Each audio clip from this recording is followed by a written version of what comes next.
So, good afternoon to all of you. I hope you will find at home. I welcome you all in this lecture of Power System Instrumentation of unit number 4.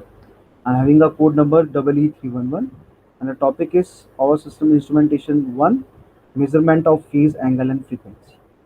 So, one thing I want to tell you, my dear student, that we are studying the basically power system instrumentation.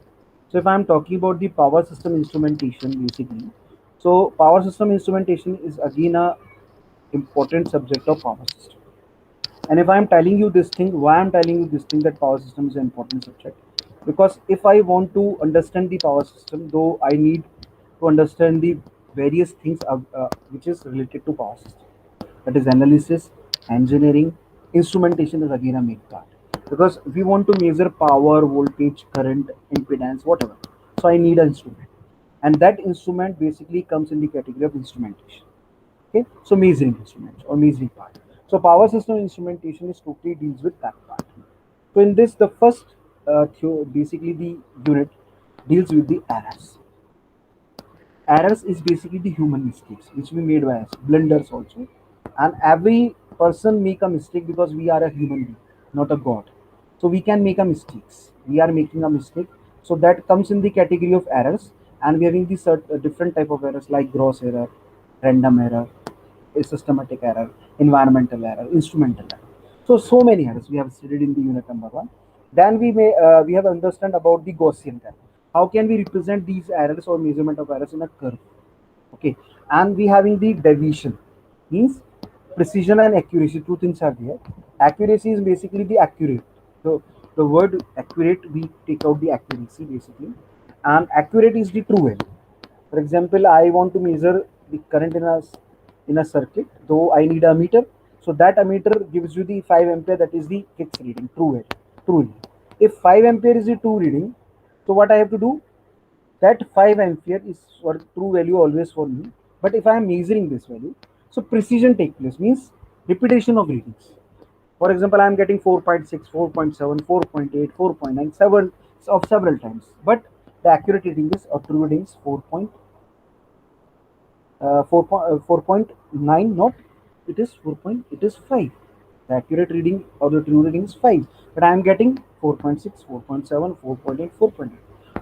Though what I have to do, my dear student, though this comes in the range of precision. So I have to make repetitions of readings, so many readings, and precisely in a precise manner. Though took so many readings, though the readings I am getting is different. Basically, I am getting 4.6, 4.7, 4.8, 4.9, and I have to take the reading of 5. So these are readings are same, but what I have to do, take first average. Average is basically the mean. In a numerator, we place all the readings and divide by the denominator the total number of readings. So if I am having 8 readings, so 8 and divide by 8, we are getting the readings. The average. That average we have. And if I want to know the deviation. So what I have to do? Subtract from the mean, this is the actual value, then I am get the deviations. So the deviation we can take mean of it. So average deviation, then standard deviation, then variance of it. So these all are things which we have to considered in the unit number one, basically the first, that is errors.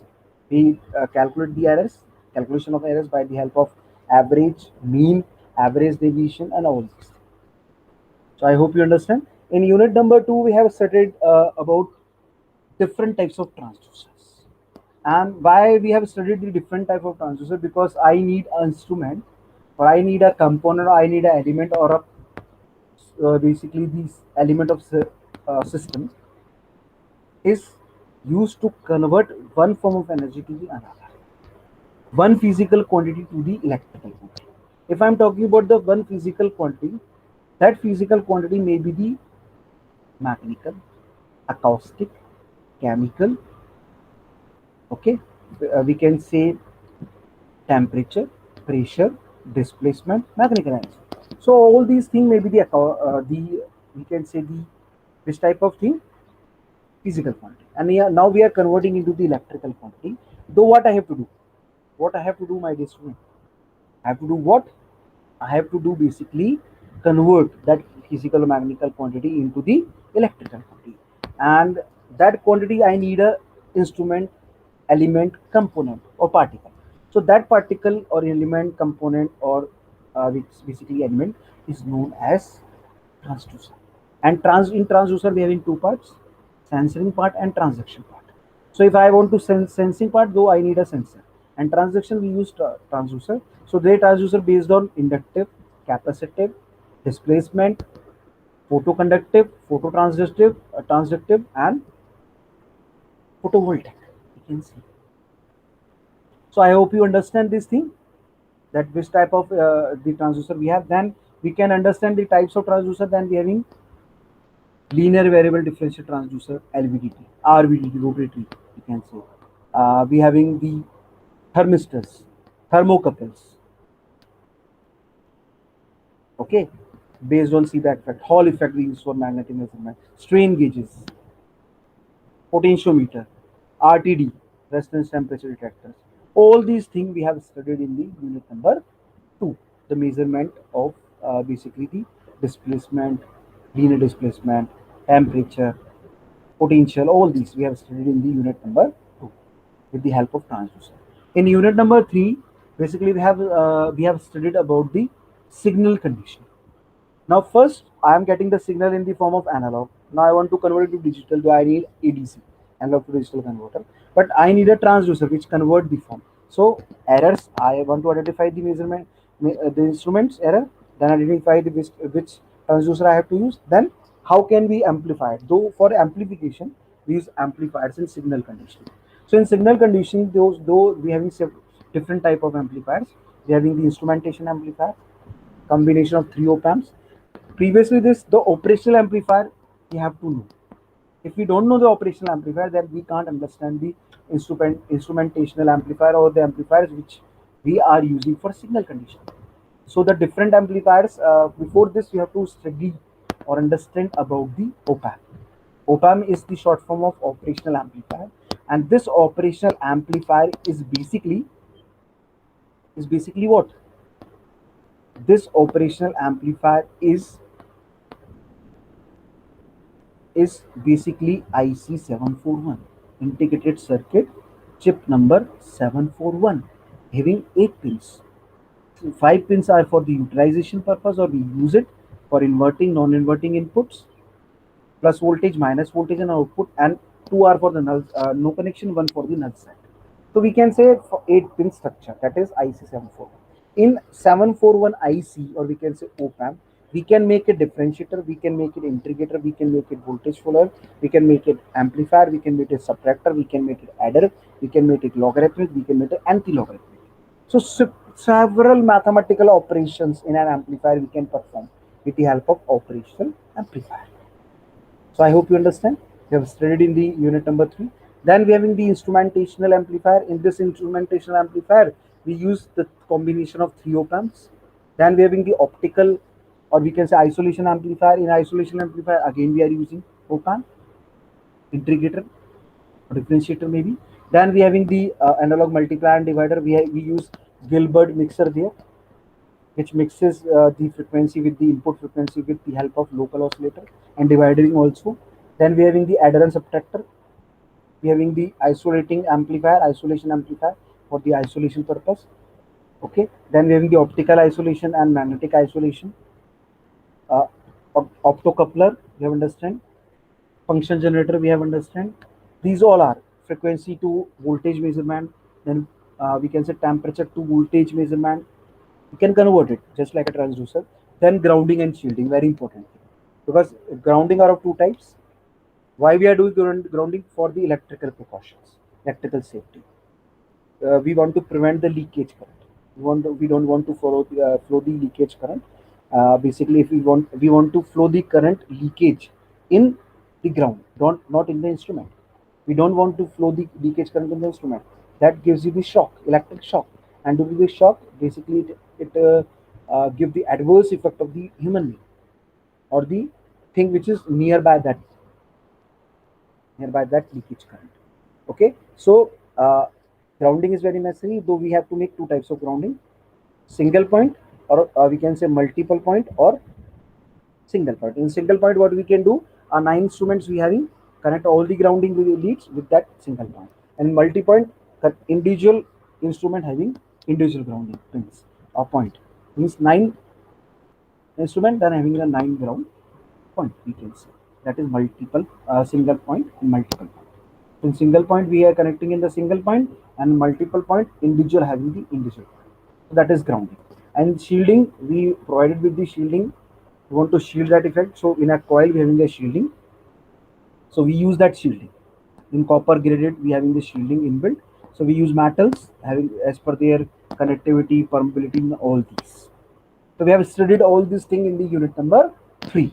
Now before this we have started the unit number 4. So in this unit number 4, basically we have studied about the measurement of voltage and current.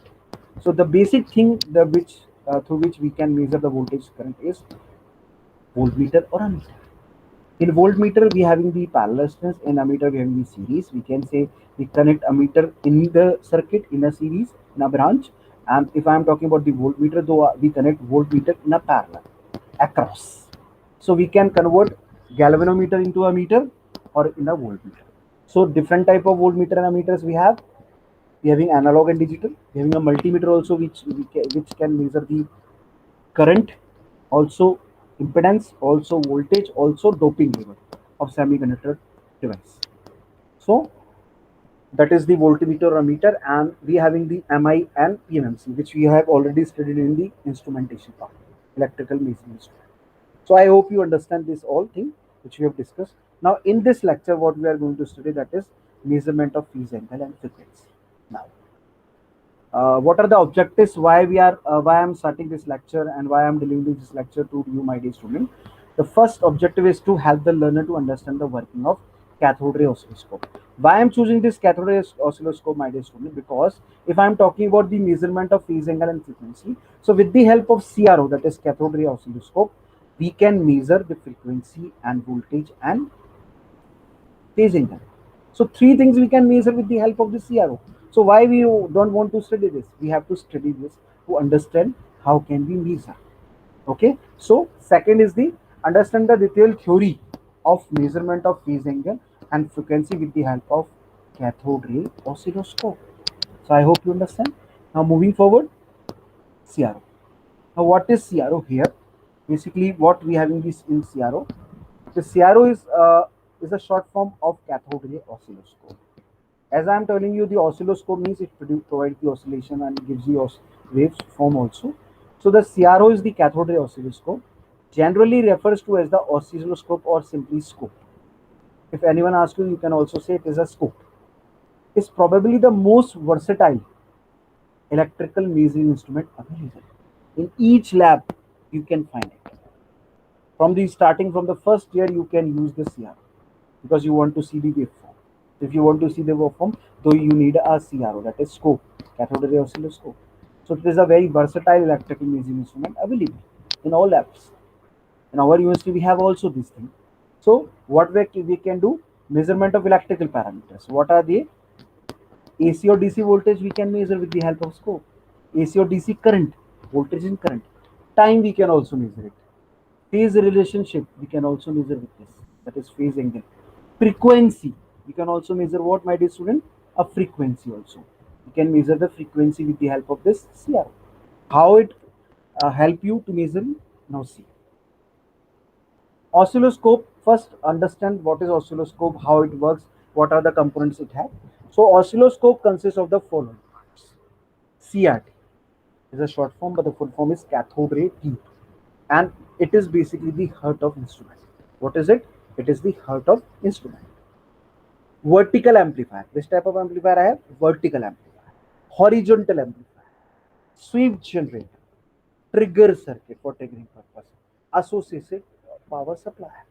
Associated power supply. Which type of power supply we need? So associated power supply. These are two types of oscilloscopes, analog and digital. However, its principal and basic characteristics still same. So nowadays we are using analog or digital also. That is, one thing is more, that is digital storage oscilloscope. In this analog and digital oscilloscope we can't store, but in DSO we can store. We having some memory inbuilt in, that is digital storage oscilloscope. So there are two types of oscilloscope. One is the analog, another one is the digital. However, its principal and basic characteristic still the same. Now, Analog and digital. Now see here. It is the analog oscilloscope. Analog oscilloscope trace signals we having, and here we having the 0110, that is digital oscilloscope. It is analog. We are directly giving the value. It gives you the output.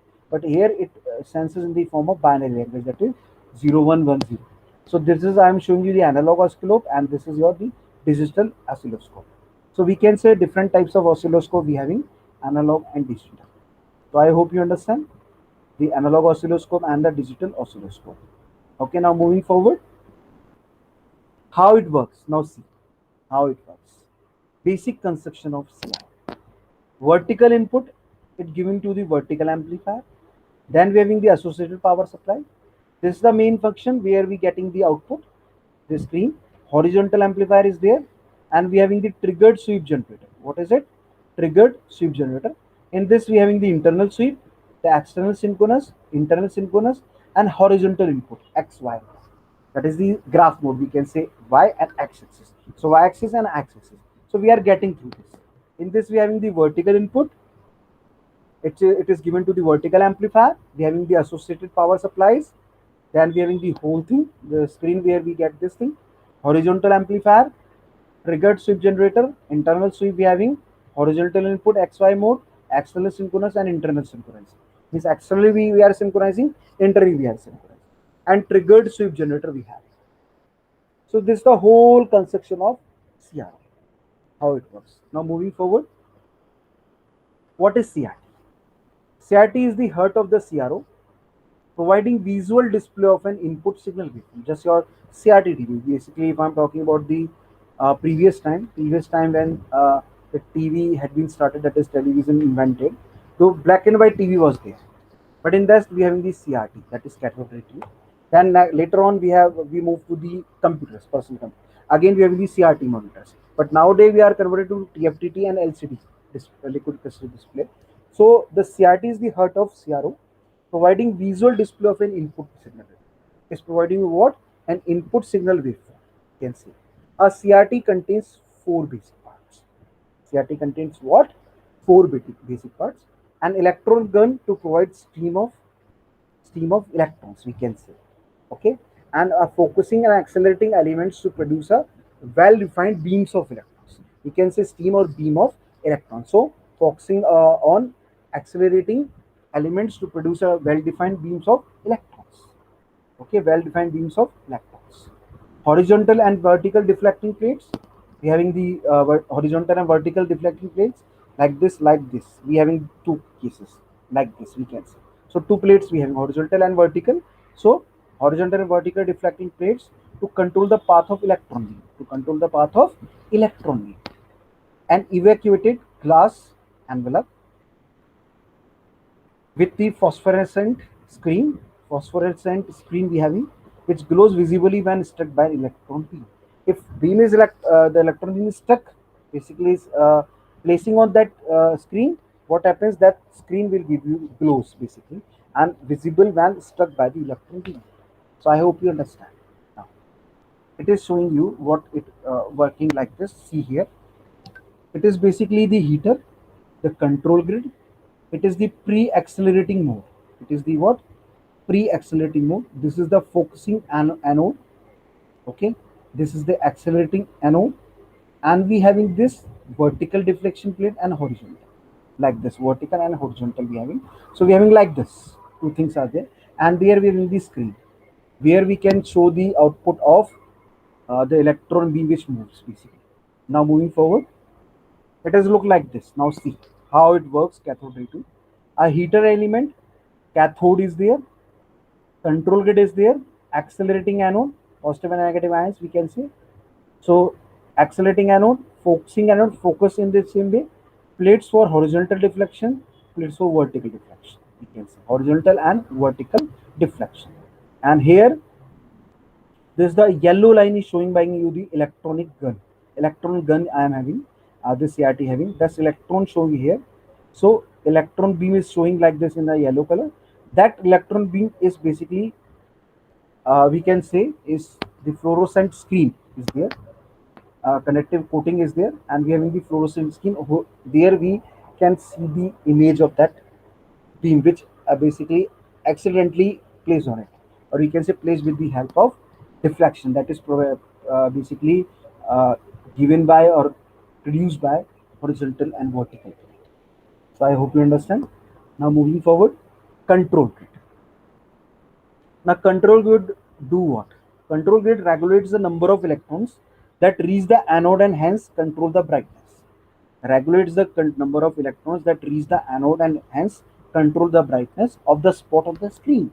So as the name suggested, it is a control grid, and control grid always provide a control, always having the control. So regulates the number of electrons that reaches the anode and hence control the brightness of the spot on the screen. Okay, so it is written here. You can understand how it works. Now focusing anode, that is focusing anode. What it do? Why we are using this focusing anode? So ensures that electron leaving the cathode in slightly different direction. If it ensures what? That electrons leaving the cathode in slightly different directions are focused down to a narrow beam. Different directions are focused down to a narrow beam. We can see. Ensure that electron leaving the cathode in slightly different directions are focused down to a narrow beam, and all arrive at the same spot, and all arrive at the same spot on the screen. Arrived at the same spot on the screen. We can see. Now moving forward, electron gun. Now electron gun do what? It is a gun, so it gives you always electron in the output. So electron gun consists of cathode, control grid, focusing anode, and accelerating anode. So if I am talking about the gun, so electron gun consists of cathode, control grid, focusing anode, and accelerating anode, which is focusing and accelerating. So focusing anode and accelerating anode, and consist of cathode and control grid here. Okay. Now deflecting plates. What deflecting plates do? How these deflects? So an electric field between the first pair of plates deflect the electrons horizontally. An electrical field between the second pair deflects them vertically. So first pair of the plates deflect horizontally, and electrical field between the second pair deflects the vertically, like this. If no deflecting field are present, the electron travel in a straight line. If no deflecting is present, then electron travels in a straight line from hole in the accelerating anode, from the hole in accelerating anode to the center of the screen. To the what? Center of the screen, we can say. Line from the hole in the accelerating anode to the center of the screen, where they produce a bright spot. Where they produce what? A bright spot. We can find a bright spot. I hope you understand. Now moving forward, how it works. Now see here. Now see in which manner the cathode ray tube is worked, or cathode ray tube having the working, how it works basically. The interior of tube is very good vacuum. Having the tube, so it is having the vacuum with a pressure of around 0. Pa, 10 to 7 atom or less. It is basically the we can say the pressure of around 0.1 Pa and 10 to 7 atom or less, we can say. The cathode in the left and in the figure, you can say, it is raised to a high temperature by the heater. It raised to the high temperature by a heater. I am using a heater. Now see, here we are having the heater filament. This heating. So the cathode in the left, at the left end, we can say left end in the figure, is raised to high temperature by the heater, and electrons evaporate from the surface of the cathode. What happens? Electrons evaporate from the surface of the cathode. The accelerating anode. The accelerating anode do what? With a small hole at its center is maintained at a high positive potential, that is V1. Accelerating anode with a small hole at its center is maintained at we can say at a high potential, positive potential, that is V1, of the order 1 to 20 key, 1 to 20 kilovolt. We can say of the order of 1 to 20 kilovolt relative to the cathode. Relative to what? Relative to the cathode. We can say this potential difference gives rise to an electric field. This potential difference gives rise to an electric field directed from right to the left. Directed from what? Right to the left, we can say. In the region between the accelerating anode and the cathode. In the region between the accelerating anode and the cathode. We can say the potential difference give rise to an electric field directed from right to left. We can say the reason between the accelerating anode and the cathode. It is look like this. See here, accelerating anode. This one is moving from here. Okay, so I have you understand. It is a sequential way how it works. So first, the interior of the tube is vacuum. Second, the cathode and heater roll. Then we have the accelerating anode roll. The potential difference give rise to an electrical field from right to left. The reason between the accelerating anode and the cathode and the accelerating anode, right to left we can say. Electron passing through the hole in the anode from a narrow beam. It is passing through the hole in the form of a narrow beam. In the form of what? A narrow beam. You can say a narrow and small beam. And travel with the constant horizontal velocity. Travel with the constant horizontal velocity from the anode to the fluorescent screen. Anode to the what? Fluorescent screen. Now, see. Horizontal vertical plate we having, so vertical deflection voltage we are getting here, and time horizontal deflection, two plates are there. So with the reference to this I am getting the wave like this. I'm getting the wave like this. So one thing is there. Now see, one is imposing like this, another was imposing like this. So the resultant of this we are getting on the screen. So signal on the CRT, that is cathode ray tube. I hope you understand. It is on the this thing. Now see, that is your cathode ray tube. So we are getting the pressure and we are getting on the screen. Similar to that. Similar to this thing. I hope you understand, my dear student. I hope you understand. Now moving forward, the front panel. How it looks. So this is the display panel where we find these things. This is the display control. This is the vertical axis. Here we have the vertical axis control. Here we have the trigger control. Here we have the horizontal axis control. Here we have what? Horizontal axis control, trigger control, vertical axis control channel 1, vertical axis control channel 2, display control and display panel. So how this CRO look like this? So here we having the we can say channel, we can vary channel like this, having the switches present on here. We can say tuner, like a tuner, channel tuner. We also find in the FM or the radio. So we can do like this. We can move the channel with the help of these triggers or with the help of these, we can say the knobs. So with the help of this, we are having vertical axis control and vertical axis control 1, channel 1, channel 2. Horizontal axis control is also there. So we can move the wave like this. We can move the wave like this. So we can say vertical, horizontal axis we can make like this. So whole the control we have. Display panel is looking like this, the screen, and we have in the trigger control. Can trigger. How can we trigger it? Though we can see. So I hope you understand the CRO. Now, measurement of oscilloscopes. Measurements from the oscilloscope or measurement of oscilloscope means what we can measure with the help of oscilloscope. If I am having the oscilloscope or CRO, that is cathode ray oscilloscope, so what we can measure? So we can measure voltage, we can measure time period, or frequency measurement, phase measurement, or time delay. So we can measure three things: phase, frequency, and voltage.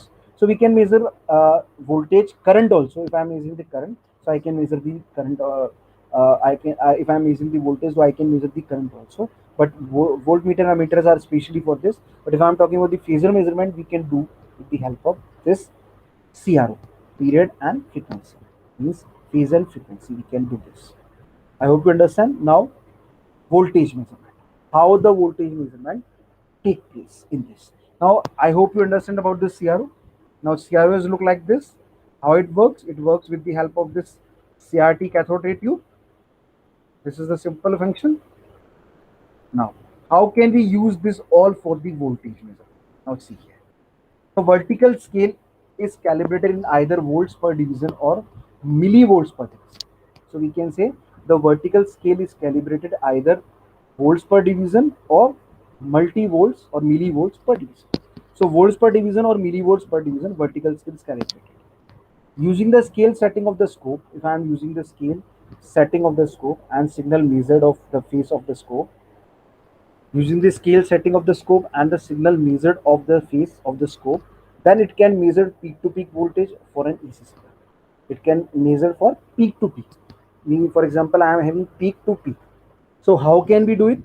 Now this is vertical peak to peak division x voltage per division into voltage per division. We can say vertical P to P division into voltage division.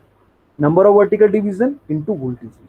So we having two different things through which we can measure the voltage. So I hope you understand how can we measure the voltage.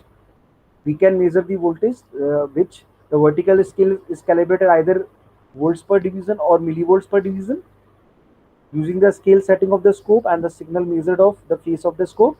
Then it can be measured or it can measure peak to peak voltage for an AC signal. Now here we having the vertical peak to peak division into voltage per division. Here we having number of vertical division into voltage per division. You can say voltage measurement. Now see here how I am getting it is P to peak and this is peak. So 3.8, 3.8, 2.5, A and 10, A division and B division. It is A is basically showing by you the green and B is showing by you the blue. What I am representing here, A is showing you by the green, A voltage, and the B is showing by the B. That is the time delay is representing as TD, and here the VPP from here and VP from here of the blue line and the green A and B. We can say. Now, how can we identify this thing? Now, voltage peak to peak. VPP is peak to peak. V per division into number of vertical divisions. So 100 milli division I am having and the division into 3.8 into 2. So 3.8 into 3.8. I am having the vertical divisions. So vertical divisions I am having 3.8 and 3.8. If I am talking about the horizontal 10, we can write 2.5. So I am having the vertical division and 100 milli division is there. So 100 milli division per division into 3.8 into 2. So I'm getting what? 0.76 volt. So I'm getting the voltage. And if I'm talking about the voltage peak only, peak to peak is this one, voltage peak is this, voltage per division, 100 milli division, number of vertical division, only one, that is 3.8, not 2. In peak to peak, 2, and in peak, 1. So we are getting 0.38 volt. 0.38 volt. So peak to peak, it is just double of it, and peak is single, that is half of it, that is 0.38 volt. So I hope you understand about this thing. Now voltage per division is equals to 100 millivolt per division and time per division is equals to 0.5 millisecond per division. That is the given. It is already given in this CRO. So through this we can measure the voltage. Now period and frequency measurement. How can we measure the time period and frequency? So period is horizontal scale of the scope can be used to measure time in seconds, millisecond or nanosecond. Vertical we are using for what, my dear student? Vertical I am using for the voltage, but the horizontal we can use for the time in milliseconds or nanoseconds. So time I am using for the seconds, you can see. So the interval of a pulse from start to end is the period of the pulse. The interval of the pulse from start to end, from starting to end, the interval of the pulse from starting to end is the period of the pulse, we can see. Now period is equals to horizontal period to peak to peak division, we can say, a pulse to pulse, a period of pulse, we can say, horizontal P to P division into time per division, time per division, we can say. Now if I am getting the time period, so I am getting easily the frequency. The measurement of repetitive waveform period can be used to calculate the signal frequency. That is what? Opposite to time. Basically, frequency is inversely proportional to the time. So we can understand this. Now, I am getting a period and frequency measurement. Now see, period is time. Time is given here, time display. Again, same is there. This is T, 10 is given, 2.5 is given. So T is equals to time per division into number of division per cycle. So zero point 0.5 millisecond is already given, time per division, into 10. 10 is basically this whole cycle. Cycle completes at 10 seconds, 10 milliseconds. So you are getting 5 milliseconds. And inversely proportional of this, we are getting the frequency, that is 1 by T. So 200 hertz. So in the previous, we are getting the voltage by the division. In this, I am getting the period, that is time, and frequency. So if I am getting the time, I can also calculate the frequency. So with the help of time, I can calculate the frequency. So we can measure the frequency with the help of CRO. We can also measure the voltage with the help of CRO. We can also measure the current with the help of we can say CRO, that is cathode ray oscilloscope or scope. So I hope you understand how can we measure the period time per division into number of division per cycle, that is 0.5 millisecond per division into 10 milliseconds. And if I'm talking about the frequency, so frequency is always inversely proportional to the time. So we can write 1 by millisecond, that will give you 200 hertz. So it is shown here. It is similar to that wave, but here we are considering for the voltage. Here we are considering for the time delay of time. 10 and all these 2.5 is already given. We are considering here it is 3.8 vertically, but in this we are considered as a horizontally. Horizontally that is 2.5 and here we will be 10. So I hope you understand that how can we measure the voltage, frequency and time. Now phase different, or we can say the phase shift. That is the phase difference. How can we calculate this thing? With the help of CRO.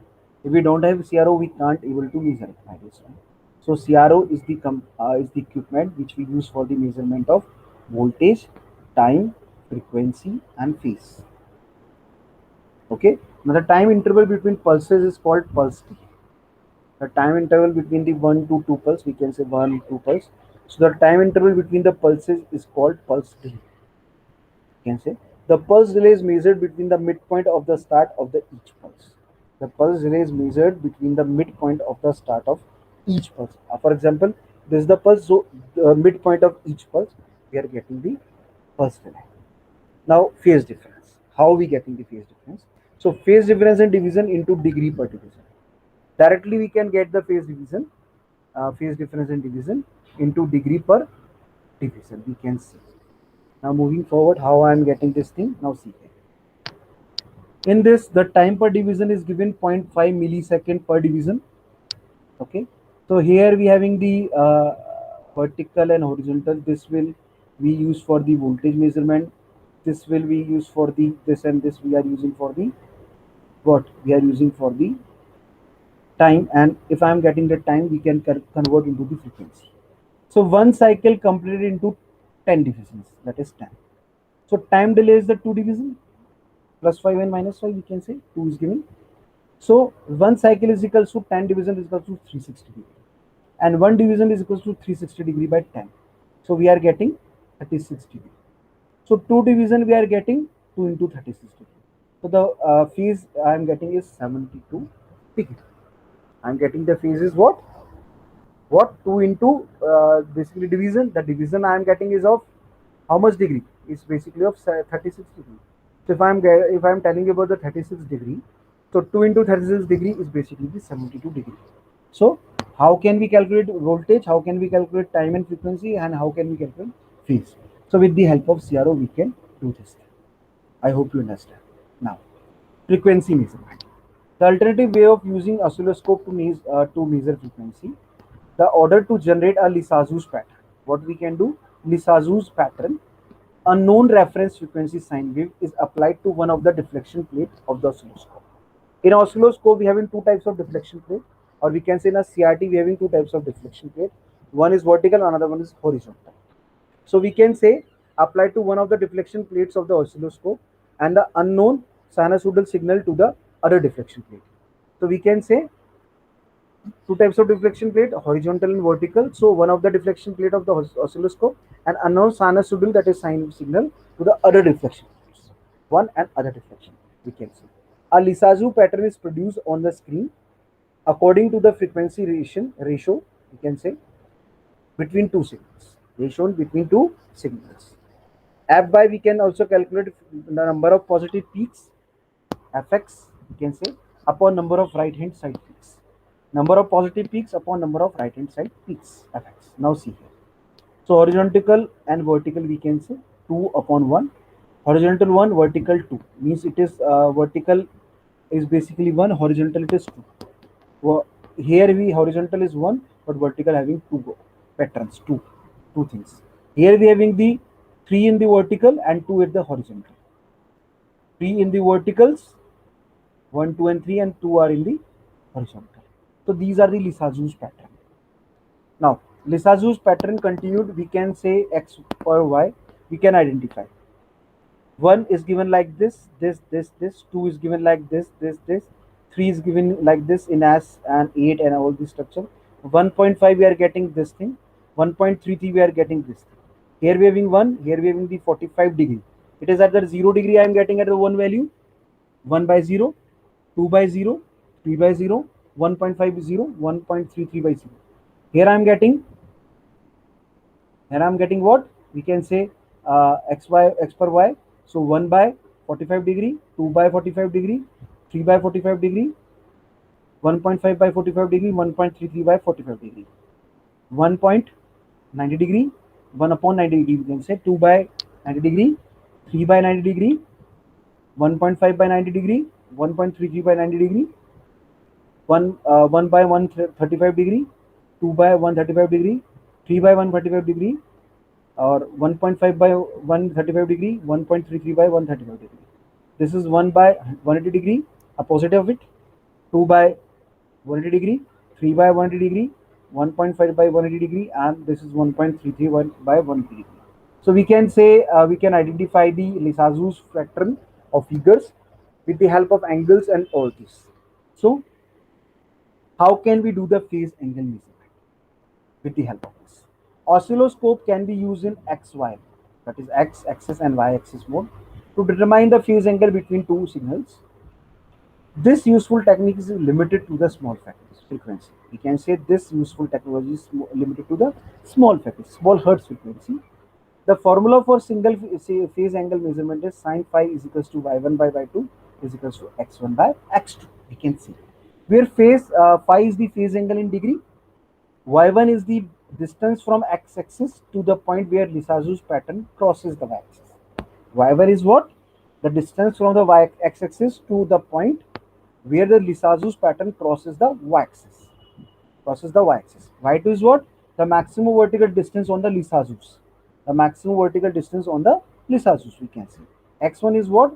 The distance from the y-axis to the point where Lissajous pattern crosses. The distance from y-axis at the point where the Lissajous pattern crosses x-axis. Crosses what? X-axis. Y2 is what? The maximum vertical distance on the Lissajous. The y2. So we can get the sine theta, we can say the phi or theta. Theta is basically the phase angle difference.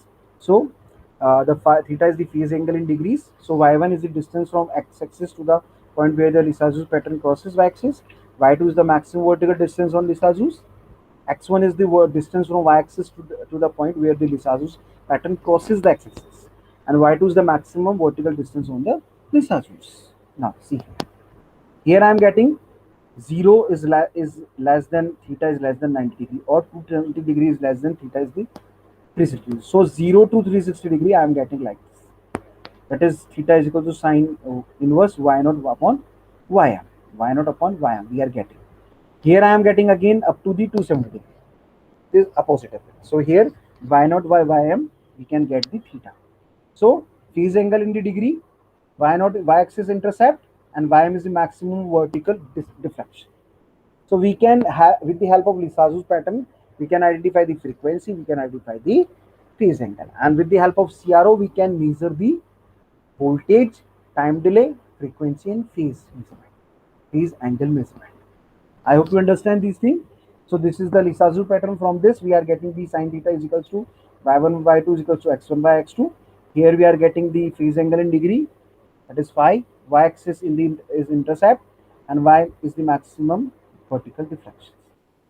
So I hope you understand about how to measure the voltage, how to measure the current, how to measure the frequency, how to measure the time with the help of Lissajous CRO, okay, and CRO. Now, some MCQs related to today's topic. By making use of CRO, many characteristics of a single signal can be measured. Only a few characteristics of a signal can be measured. No characteristic of a signal can be measured. Signal can only be displayed. So option is first. We are measuring voltage, frequency, phase angle, time, frequency. So we are approximate. We can say 5 things we are measuring. So we can say many characteristics of a single signal can be measured. So option A. How is the waveform adjusted? By adjusting the voltage through shift control, by reducing the current by means of galvanometer. Through the shift control, we having the shifts, we can basically adjust the waveform. How is the error in measurement reduced? RMS value, absolute value, peak to peak value, or voltmeter? Peak to peak value. Peak to peak voltage is given by VPP number of units into per division. VPP is equals to voltage division. VPP number of units into volt. VPP number of units into voltage. The option is D. We have already discussed. The amplitude of the voltage is given by by which of the following range? Vm is equals to Vpp square, Vpp 4. Vm is equals to 2 into Vpp. Vm is equals to 4 into Vp. So the first option is correct. A. Vp into P square. The RMS voltage is given by which of the following relation? Vrms is equals to Vm square. Vrms is equals to Vm square root. Vrms is equals to Vm8, or Vrms is equals to Vm8 root. So the option answer is the B option. That is Vrms is equals to Vrms root. We can say Vm square root. We can say. So CRO is voltage measuring device. True or false? Obviously, voltage, phase, time, phase angle, and frequency. So it is a measuring device. Now, period of the waveform is obtained by which of the following relation? T, number of divisions occupied by one cycle. T is equals to number of division occupied by one cycle per division, one by division. Number of division occupied by one cycle, time per division. Number of division occupied by one cycle. So option is C. Number of divisions occupied by one cycle into time by division. How is the frequency related to period? It is inversely proportional. So square proportional, not related, directly proportional, inversely proportional. So answer D, inversely proportional. An oscilloscope with 20 to 50 gigahertz needs a slow speed. True or false? That is false. Works on high speed. Okay. So these are the MCQs related to today's topic. Now these are the some reference book. A.K. Sani is a very good book. Rajendra Prasad Khanna is also a good book. A.S. Morris is an international author book. So these books having the good content in it, and I took some material to deliver this lecture. So you can also refer these books your for the learning or reading this subject. So I hope you understand this topic also. So uh, I hope you understand all this thing. So this is all about from my side. Thank you for patience listening, and I hope you understand about this measurement of frequency and phase angle. So this is all about from my side in this lecture. I hope you understand. I hope you better understand, my dear student. So thank you for